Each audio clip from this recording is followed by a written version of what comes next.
ചിലരോടൊക്കെ നാം ചോദിച്ചു കഴിഞ്ഞാൽ അവർ പറയും ജീവിതം വളരെ മനോഹരമാണെന്ന്. മഹാകവി പാക്കറിന് ഇത് തന്നെ പറയാറുള്ളത്, ജീവിതം മനോഹരമാണ്, വളരെ അനുഗ്രഹമായിട്ട് പോകുന്നു, അടിപൊളിയാണ് എന്നൊക്കെ. പക്ഷേ ജീവിതം മനോഹരമാണോ അല്ലയോ എന്ന് അറിയണമെങ്കിൽ ഈ വൃദ്ധസദനങ്ങളുള്ളവരോടൊക്കെ ചോദിക്കണം. അവരുടെ ജീവിതം ഒരു കാലത്ത് മനോഹരമായിരുന്നു, എന്നാൽ പിന്നെ മറ്റുള്ളവരാൽ വെറുക്കപ്പെട്ട് വൃദ്ധസദനങ്ങളിൽ വന്നവരോ ആശയേറ്റ് കഴിയുന്നവരോ മറ്റുള്ളവരുടെ ബുദ്ധിമുട്ട് കാരണം, അവരെ കഷ്ടപ്പെടുത്തിയത് കാരണം, അവർ ജീവിതത്തിൽ ഒന്നും ആവാൻ പറ്റാത്തത് കാരണം തനിയെ ഇറങ്ങിപ്പോയവരോ ഒക്കെ ആവാം.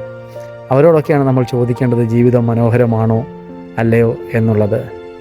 സത്യത്തിൽ ജീവിതത്തിൽ, തിരക്ക് പിടിച്ച ജീവിതത്തിൽ അല്പസമയങ്ങളൊക്കെ ഇങ്ങനെയുള്ളവരുമായിട്ട് ഒന്ന് പങ്കുവയ്ക്കുവാനും നമ്മുടെ ഹൃദയം ഇങ്ങനെയുള്ളവർക്ക് ഒന്ന് കൊടുക്കുവാൻ കഴിയുന്നുവെങ്കിൽ, 1 മണിക്കൂറെങ്കിലും 1 മണിക്കൂർ, ഒരു ദിവസമോ ഒക്കെ കൊടുക്കുന്നുവെങ്കിൽ ജീവിതം എത്ര മനോഹരമായിരുന്നേനെ എന്ന് ഞാൻ ചിന്തിക്കാറുണ്ട്.